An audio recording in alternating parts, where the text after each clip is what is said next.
Assalamualaikum warahmatullahi wabarakatuh. Salam sehat untuk kita Waalaikumsalam. semua. Selamat datang di program yang akan memberikan Anda ilmu serta wawasan seputar kesehatan yang kami kemas dengan informatif dan juga interaktif.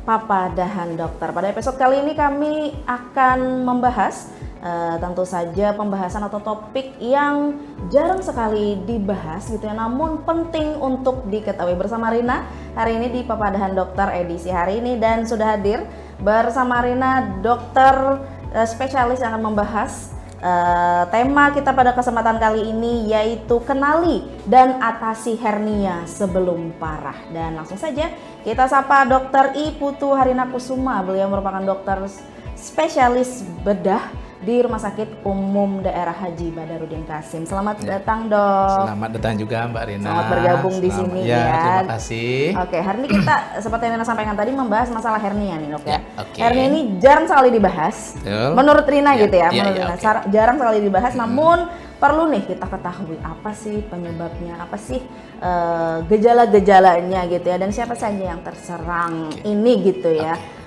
Mungkin dari pengertian dulu deh, Dok ya, secara singkat, secara simpelnya gitu ya, apa itu hernia? Silakan, Dok. Oke, terima kasih Mbak Rina. Izin selamat siang pada para pemirsa Balong TV. Mungkin saya izin memperkenalkan diri, bukan sudah diperkenalkan sama Mbak Rina tadi. Ulun Dr. Putu, ulun lengkapnya Dr. Putu Harina, spesialis bedah, bisa dipanggil Dr. Putu ya. Ulun bertugas di Rumah Sakit Haji Badarudin Qasim. Mungkin sudah kurang lebih 8 tahun sudah jalan ini, Mbak Rina ya. Jadi memang betul hernia ini salah satu penyakit sebenarnya yang termasuk yang sering di bidang kami, di bidang bedah itu paling sering, hampir tiap minggu kami kerjakan, Mbak Rina.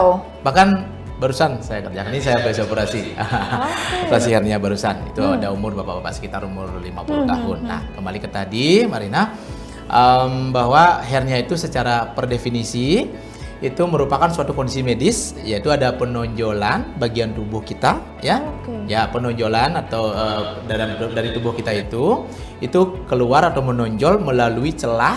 Itu bisa karena kelemahan pada dinding otot. Jadi simpelnya itu hernia penonjolan dari dalam tubuh, organ tubuh kita seseorang. Benjolan gitu. Benjolan gitu, Mbak Rina. Iya, baiklah, itu secara definisi. Betul, Dok, secara ya? definisi. Dan ada nggak sih, Dok, jenis-jenisnya mungkin dari yang ringan sampai yang paling berat, ada nggak sih, Dok? Ya, terima kasih, Mbak Rina. Jadi begini, para pemirsa TV Balong, jadi hernia itu sebenarnya secara garis besar bisa dibedakan jadi beberapa macam ya. Antara lain yang pertama itu yang sangat sering kita ketemu itu hernia inguinalis istilahnya. Hernia inguinalis itu hernia atau benjolan dalam tubuh itu yang berada di bawah, di sekitar di bagian selangkangan itu. Jadi dari perut bagian bawah, Mbak Rina. Itu hernia inguinalis namanya. Nah, berikutnya lagi hernianya itu yang sering juga kita ketemu itu hernia umbilicalis. Berasal dari kata umbilicus atau umbilical, itu artinya pusar. Jadi di bagian pusarnya seseorang itu kayak nonjol. Yaitu. Ya, berikutnya lagi yang sering juga kita ketemu itu namanya hernia ventral. Hernia ventral itu yang di atas, berarti perut bagian atas, bisa di atas pusar itu. Jadi secara umum itulah hernia-hernia yang sering kami ketemu. Terutama yang jenisnya inguinalis atau yang berada di perut bagian bawah sampai ke selangkangan, bahkan yang sudah tanda kutip yang sudah agak parah itu sudah sampai ke daerah telur kemaluan. Ini pada bapak-bapak sih biasanya. Gitu, Mbak Rina. Oke, baik. Biasanya yang menjadi gejala awal itu apa sih, Dok? Ada nggak sih? Oke, jadi gejala awal ya para pemirsa semuanya, itu yang pertama itu ada benjolan pertama, Mbak Rina. Jadi kalau kita mungkin ya kalau pas melihat dalam tubuh, misalnya pas mandi atau habis mandi melihat anggota perut ya kita, itu ada sesuatu yang nonjol yang tidak normal, itu bisa salah satu loh ya. Jadi gejala awalnya itu untuk hernia ya, itu ada penonjolan di dalam organ perut kita, satu. Yang kedua biasanya sebagian juga nyeri, Mbak Rina, nyeri. Bahkan di benjolan tersebut? Betul, di area benjol itu nyeri. Bahkan yang ekstrim lagi biasanya sudah pada beberapa kasus yang sudah mulai kayak mengarah ke infeksi, bahkan bisa kulitnya itu bisa agak kemerahan sudah. Jadi sudah kayak tanda radang. Tapi yang khas itu biasanya benjolan. Benjolan. Betul. Oke, baiklah. Dan dari adanya jenis-jenis tadi, gejala-gejala tadi, siapa yang beresiko laki-laki kah, perempuan kah, atau tidak pandang jenis kelamin ini, Dok? Ya, memang sih secara umum kita ketemu ya secara di lapangan, di teori-teori juga disampaikan bahwa di literatur segala macam yang paling sering memang yang mayoritas itu kejadiannya memang pada yang jenis kelamin laki-laki. Tapi tidak menutup kemungkinan, bahkan kami beberapa kasus juga ketemu di rumah sakit sini yang pada ibu-ibu juga bisa terjadi. Nah, kembali ke tadi, kalau yang sering atau yang berisiko kena itu bisa karena yang faktor karena bisa sering suka angkat berat. Jadi bapak-bapak atau yang berprofesi suka angkat berat atau olahraga yang relatif berat itu sangat risiko tinggi. Jadi yang sering terjadi seperti itu salah satunya. Oke. Ya. Kalau anak-anak bisa nggak, Dok? Oke. Jadi kami juga sering selain tadi orang dewasa, Mbak Dina ya. Jadi kalau untuk anak-anak kami sering itu ketemunya sudah dalam ini kita bilang seperti bawaan itu sudah ya tanda kutip kayak cacat bawaannya, Mbak Dina ya. Jadi ibarat kata biasanya sering juga kami ketemu misalnya dari baru lahir. Beberapa kasus itu jadi ada orang tua mengantar anaknya berobat ke rumah sakit, membawa rujukan dari puskesmas dan lain-lain. Jadi mengeluh, "Dok, ini kok perut anak saya atau ini telur burung anak saya kok besar sebelah." Nah, itu contoh. Itu kalau gitu kita sudah salah satunya ya, kita akan tentu saja kita periksa. Tentu saja ini pemeriksaannya tidak hanya cukup dari pemeriksaan luar saja, Marina. Kita juga ada beberapa namanya alat pemeriksaan penunjang, antara lain pada beberapa kasus kita perlu mungkin lakukan ultrasonografi. Kalau istilah kerennya USG. Itu kita kerjakan nanti. Begitu, Marina. Jadi pemeriksaannya tidak hanya dilihat Betul. secara fisik gitu ya dari betul, luar, betul. namun dilakukan ultrasonografi kayak orang USG hamil gitu, Betul. Dok ya. Nah, jadi begini betul. Jadi para pemirsa semua, jadi pemeriksaan untuk menegakkan diagnosis, jadi seorang dokter ya, kami terutama dokter bedah itu menentukan diagnosis seseorang itu tidak hanya cukup dengan hanya pemeriksaan luarnya. Jadi secara urutannya pertama kan kita anamnesis istilahnya, Mbak Rina ya. Jadi kita tanya dulu kalau misalnya dia bayi yang misalnya anak-anak di bawah, jadi kita tanya dulu orang tuanya kan, artinya keluhannya apa? Oh, Dok, ini anak saya ada benjolan. Terus selain anamnesis kita tingkatkan lagi ke pemeriksaan fisik. Pemeriksaan fisik itu tadi kami cek ya nanti kita periksa, jadi kita buka misalnya kan, kita lihat, kita periksa. Pemeriksaan itu pun bukan hanya dilihat saja, dipalpasi, ditekan, diperiksa, diraba dan lain-lain. Kemudian baru dilanjutkan pemeriksaan penunjang. Pemeriksaan penunjang maksudnya seperti tadi ultrasonografi. Kalau kita awam mungkin di masyarakat, Dok, USG bukannya untuk mungkin gitu, Marina ya. Betul. Sebenarnya ultrasonografi kalau kami di bidang bedah itu hampir semua benjolan, terutama ya apalagi seperti di hernia, bahkan di susu contohnya. Kita ini ya bahas untuk pertemuan berikutnya. Betul. Lumayan juga banyak kasus tentang di susu. Saya sering juga ketemu, bahkan tadi juga baru habis operasi benjolan gitu ya. Jadi kembali ke tadi, benjolan itu artinya ultrasonografi itu juga bisa untuk membantu menegakkan diagnosis, karena kita sambung lagi Mbak Rina ya, tidak semua benjolan itu hernia gitu loh maksud saya. Nah, betul. Jadi ada beberapa penyakit juga yang lain, apalagi seperti pada bayi itu mirip gejalanya seperti hernia. Ya, contoh namanya kalau mungkin teman-teman para pemirsa pernah namanya hidrokel, pernah dengar ya, mungkin agak asing ya. Itu jadi ada benjolan pada buah zakar, buah testisnya anak-anak terutama. Nah, itu mirip gejalanya dengan hernia. Tapi makanya salah satu untuk membedakan itu kita lakukan pemeriksaan, salah satunya ultrasonografi. Oke, jadi misalnya ditemukan gitu ya sanak famili keluarganya di rumah, langsung dari dibawa ke dokter. Dan apakah hernia ini harus dioperasi, Dok? Dan kapan ini operasinya? Iya. Jadi gini, Mbak Ina, jadi saya lanjutkan lagi. Tadi kan kalau jenis-jenis hernia sudah tadi ya, ada yang ya di perut bagian bawah, bagian namanya atas, inguinal, ada di umbilikus atau di pusat, atau yang di atas ventral namanya. Ada lagi jenis hernia, maksudnya kalau dilihat dari kondisinya, itu memang penanganannya memang secara umum itu dilakukan ada beberapa langkah, antara lain satu, ada kalau misalnya masih agak dini, bisa kita anjurkan pasien yang benjolannya tidak terlalu gede, kita anjurkan ada semacam celana hernia. Celana hernia itu selama seperti celana dalam itu, tapi kayak di sini memperkuat di sini. Tapi itu bukan sebenarnya bukan solusi sih Marina, tapi mengurangi supaya tidak tambah ini ya, tambah membesar ya. Okay. Jadi pertama itu dilakukan ya dikasih seperti tadi bagi yang hernianya masih relatif kecil. Atau yang kedua medikamentosa, artinya dengan dikasih obat-obatan Marina, terutama yang misalnya datangnya nyeri kan, dikasih obat. Tapi itu hanya sifatnya menahan. Karena ya nyeri misalnya pasiennya kita kasih anti nyeri. Nah, jadi penanganannya memang sebenarnya untuk definitif itu artinya yang penanganan yang secara paling ininya ya, ibaratnya kalau saya baju saya ini yang saya pakai robek gitu ya, jadi ya dijahit sebenarnya. Jadi penanganan yang untuk kasus hernia sebenarnya tindakan namanya hernia repair atau tindakan operasi. Dan misalnya di operasi itu misalnya sudah mengetahui keganasannya, keberatannya, berarti seperti itu ya dok? Ya betul. Jadi kembali tadi kalau pertanyaan tadi kapan dok harus dioperasi? Sebenarnya semakin cepat kita tahu, dan tentu saja harus kami periksa dulu ya, bukan berarti langsung datang-datang operasi. Tapi harus kita edukasi dulu, jelaskan dulu. Sebenarnya kalau prinsipnya kami itu kalau sudah itu artinya diagnosisnya sudah pasti, artinya dengan pemeriksaan tadi ya, apalagi pada bayi anak-anak itu kan harus tegak dulu kan, artinya pemeriksaan sudah lengkap, ada hasil USG dan memang betul hernia ya, sebenarnya itulah tindakan kita. Cuman memang ada lagi tindakan kalau memang ada namanya urgent atau artinya emergency ya, emergency itu sering kami ketemu misalnya datang pasien sudah ada hernianya itu namanya terjepit atau bahkan terpuntir, artinya hernia ini kan ada bagian tubuh ya yang celahnya yang ke bawah ya.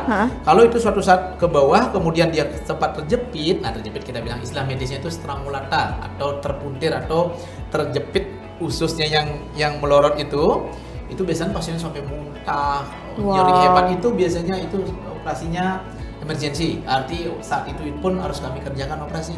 Karena kalau tidak dikerjakan nanti malah bisa otot usus atau bagian tubuh yang terjepit itu bahkan bisa istilahnya nekrotik atau bahkan mati. Jadi kalau lambat kita kerjakan bisa mengancam nyawa bahkan. Tapi kalau hernianya, nah masih bisa keluar kan, kadang-kadang ada hernia itu masih istilah kami repunibel, artinya kalau pasiennya berdiri dia besar ke bawah, tapi kalau pasiennya berbaring itu masih repunibel, itu kita bisa melakukan operasi dengan persiapan bagus, misalnya kita cek dulu laboratorium lengkap, artinya operasinya bersifat terencana. Oke, itu berarti kasusnya juga. Iya, melihat kondisi pasien. Betul. Karena kebanyakan kalau orang-orang yang misalnya tahu dia hernia atau kata-katanya tuh turun berok, takut dok untuk periksa, takutnya tuh langsung dioperasi dan lain sebagainya. Gitu. Saya sering ketemu, jadi kan daerahnya maafnya kan daerah X kayak gitu. Pernah kemarin kejadian itu seorang bapak-bapak dibawa oleh anaknya beliau, itu bilang sudah 1 minggu memberat gitu ya, bapaknya mungkin supan, membadak ke keluarga, jadi ya akhirnya pun karena sudah ada tahan, mau nggak mau ya. Gitu. Karena nyeri dan sakit dok ya. Nyeri biasanya gitu. Dok, apa benar nih dok hernia ini bisa sembuh sendiri tanpa operasi? Bagus pertanyaannya. Jadi saya sering banget ditanya seperti ini Marina. Kalau untuk orang dewasa Marina ya, jadi apalagi orang yang sudah ya usianya sudah bukan anak-anak lagi, secara teori itu untuk sembuh sendiri itu ya, kita ngomong secara teori medis ya, itu hampir mustahil ya, karena ya seperti tadi saya sering menjelaskan ke pasien itu kalau baju kita robek Pak, jadi ya jahit jawabannya. Tapi memang pada beberapa kasus, misalnya pada bayi ini baru lahir nih, kita kalau bayi baru lahir kemudian kita ketemu kasus hernia udah tegak, udah setelah periksa dan pada beberapa kasus kita memang masih kayak observasi. Observasi itu kan bayi baru lahir masih ada namanya tingkat ininya ya, artinya pertumbuhan dan bla bla. Jadi pada beberapa kasus kalau bayi tidak harus langsung dioperasi. Jadi kecuali yang benar-benar yang sudah terjepit ya. Karena kalau bisa dibilang sembuh sendiri sih sangat sulit sebenarnya. Iya, berarti harus ada tindakan dok ya. Dan melihat tingkatnya tadi, tingkat hernia, jenis hernianya apakah masih ringan kah gitu ya, atau kalau sudah berat dan harus dilakukan operasi dok ya. Dan tentu ada komunikasi 2 arah dok ya. Pasti. Kalau kami sebenarnya ya menjelaskan pun kalau kami sendiri kalau datang pasiennya juga untuk saya pribadi biasanya saya minta membawa keluarga. Kalau ini bapak atau artinya yang kena ya biasanya kita minta keluarganya, entah istrinya beliau atau anak-anak sidin itu datang. Kalau pada bayi biasanya ulun minta bapak sama anak mamanya memang persetujuan. Iya harus diedukasi namanya. Iya betul. Oke. kita break dulu dok ya. Oke. Kayak sambil menghimpun nanti pertanyaan masuk dari netizen. Oke. Jadi ya, jangan kemana-mana, tetap bersama kami di Papadahan Dokter.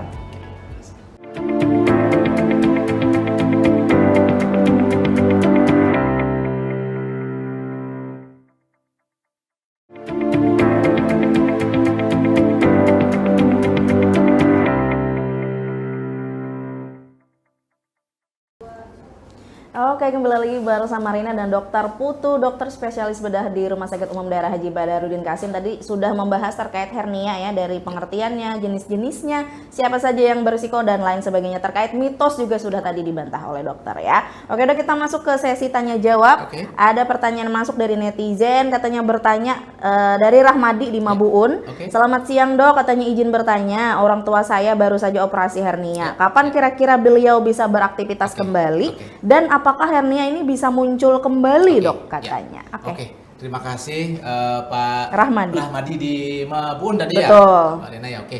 Memang betul ya para pemirsa TV Tabalong. Jadi untuk hernia ini biasanya yang kita bilang pasca operasi ya Mbak Rina. Betul. Kalau pasca operasi teorinya kan biasanya pasien pulang, misalnya hari ini pulang. Oh, biasanya kan paling enggak 1 minggu kurang lebih itu kan harus kontrol dulu ke kami kan, ke poli kan, poli bedah harus kami cek lagi.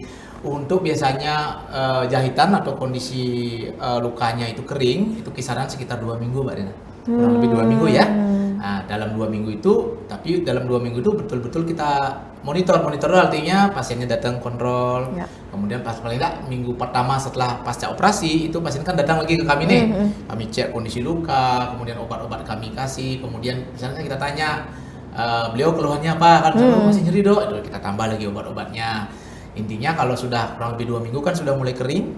Aktivitas kalau beliaunya misalnya kalau seorang yang bekerja di kantor, paling setelah 2 atau 3 minggu pasca operasi beliau sudah, kalau cuma menulis ya artinya ya. Tapi kalau misalnya perlu seperti tadi kalau usia agak ya di atas 50 seperti mungkin Pak Ramadi tadi, orang tua beliau mungkin di atasnya sudah di atas 40-50 kali ya.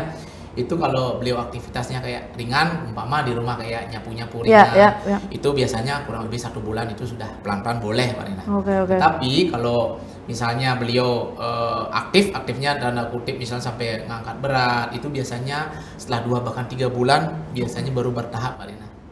Dan bisa muncul kembali kah dok? Betul. Nah memang sering kami umpamakan kalau misalnya kalau seperti ini, kalau kita sederhanakan ya, hernia itu kan ada celah ya, turun berok kita bilang ya istilahnya. Kalau kita nyambat itu ya burut, bahkan istilah banjarnya burut mungkin. Jadi itu kan kami jahit ini, dinding perut itu kan kami jahit. Sama kalau baju kita, walaupun kita sudah jahit, kalau sering ditarik kan kemungkinan bisa robek lagi kan. Nah sama seperti tadi. Makanya biasanya kita benar-benar informasikan misalnya pantangannya apa yang harus dikerjakan, beliau belum boleh ngangkat. Itu salah satu mencegah supaya tidak kembali lagi robek. Tapi ada saya punya pasien atau kami ketemu, tanda kutip mungkin beliaunya karena sudah merasa enak, sudah merasa nyaman, akhirnya angkat berat belum waktunya, belum 3 bulan, akhirnya bisa jebol lagi Marina. Jadi kalau ditanya bisa nggak jebol gitu? Bisa. Nah justru itulah harus kami kasih tahu rambu-rambunya. Jadi ngangkat berat beliaunya paling nggak setelah 2-3 bulan biasanya. Tapi kalau aktivitas ringan, apalagi bapaknya cuma ya artinya jalan pelan-pelan di rumah, itu setelah 2 minggu itu sudah boleh Marina. Oke, baiklah. Semoga terjawab ya Pak Rahmadi yang ada di Mabuun. Dan lanjut lagi dok, ada Tina di Belimbing katanya bagaimana proses operasi hernia saat ini, mungkin di rumah sakit sini dok ya. Apakah operasinya ini tergolong besar atau operasi ringan saja? Oke, terima kasih Mbak Tina di mana tadi, Belimbing ya? Tina di Belimbing. Sorry Mbak Tina di Belimbing. Jadi begini, hernia ini sebenarnya bukan operasi kecil sih, sorry juga bukan operasi besar. Karena kita bilang sih operasinya termasuk yang menengah ya. Kenapa menengah? Artinya ya bukan serem-serem amat sebenarnya. Rata-rata kalau di durasi, kalau operasinya itu kurang lebih sekitar 1 jam itu sudah selesai. Jadi sebenarnya bukan operasi yang mengerikan yang sampai berjam-jam Mbak Rina ya. Tetapi sekecil apapun kan operasi itu harus kita siapkan dengan bagus kan. Artinya cek darah, laboratorium itu ada beberapa parameter yang harus kita siapkan.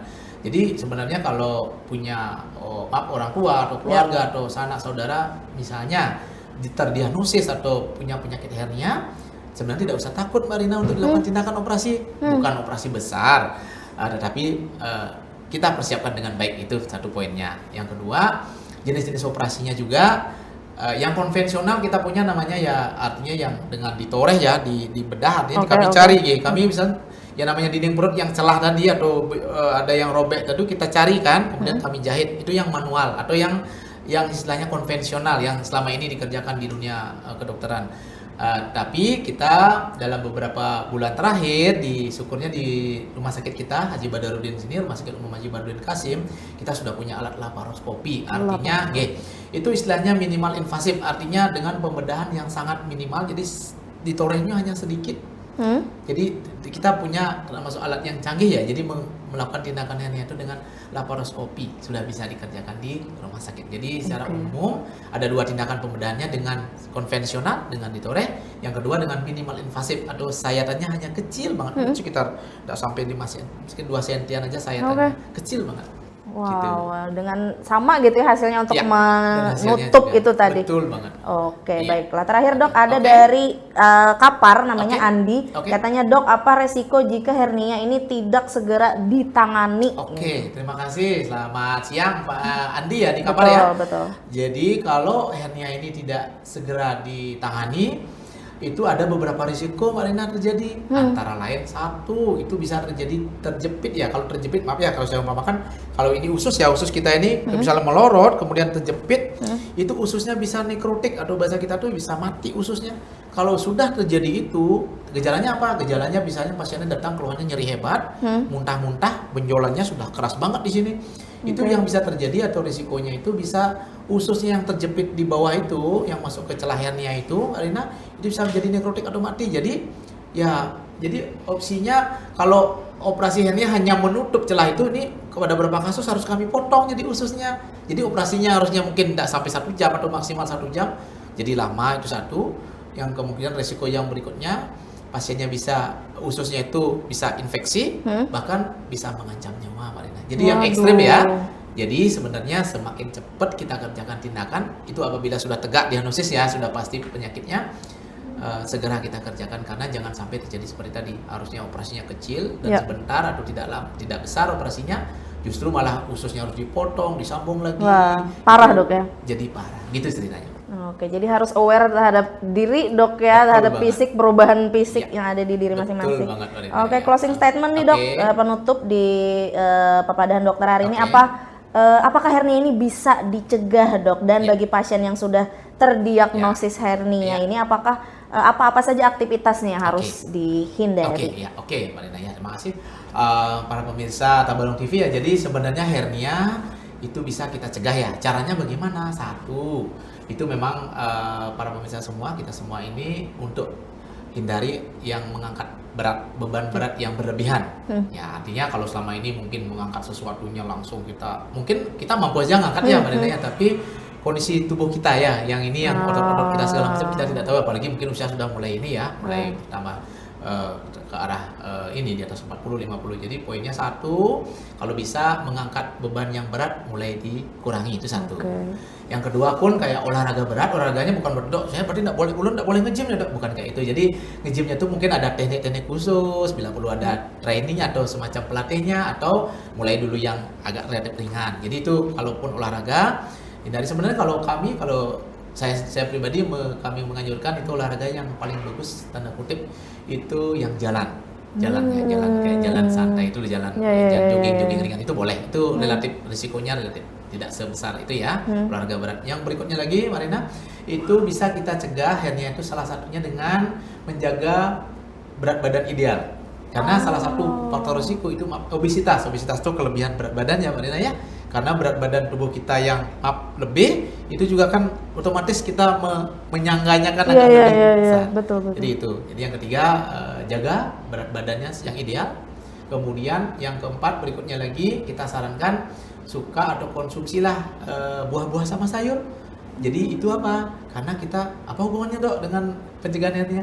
Jadi diharapkan kalau kita semua, para pemirsa Tabalong TV, kita BAB-nya lebih lancar kan, tidak harus ngeden. Jadi semakin kita kurang makan buah, kurang makan serat kan sering konstipasi ya gitu ya. Iya betul. Dan keras itu juga berisiko. Gitu. Dan mungkin untuk bisa saya sarankan di sini, kalau memang ada saudara kah, atau Yap. kuitan orang tua, atau siapapun, ada anak pun, bahkan dari teman-teman para pemirsa Tivita Balong di sini, kalau memang sudah itu ada benjolan sekitar di bagian perut atau di sekitarnya ini, jangan ragu-ragu, silahkan datang ke kami, ke rumah sakit kami di Masjid Haji Badarudin. Dan ini sekarang berita baiknya sudah bisa di cover itu 100% pakai BPJS, asalkan ya ikuti aturannya. Betul. Silahkan misalnya minta pengantar dulu dari Vaskes 1, Ya. di puskesmas, di klinik, silahkan bawa ke rumah sakit kami. Silakan. Begitu kira-kira Pak Rina. Wow, luar biasa sekali pemirsa ya penjelasan terkait hernia ini gitu. Dan misalnya seperti kata dokter tadi, sudah ada nih tanda-tanda, langsung deh ya dibawa ke dokter untuk diperiksa dan didiagnosisnya apa gitu ya penyebabnya, apakah masih ringan, apakah tergolong ringan tadi ya, sedang dan juga berat tadi, dan harus ke dokter ya untuk memeriksanya, jangan kemana-mana gitu. Oke, terima kasih dok, penjelasan luar Terima kasih biasa. kembali, Dan, Mbak Rina. oke, dan semoga banyak manfaatnya yang bisa kita ambil ya di episode kali ini, dan kita banyak sekali nanti episode-episode berikutnya di Papadahan Dokter. Jadi terus saksikan Papadahan Dokter ya di Tivita Balong. Jadi Rina bersama seluruh kru yang bertugas pamit undur diri. Assalamualaikum warahmatullahi wabarakatuh. Waalaikumsalam.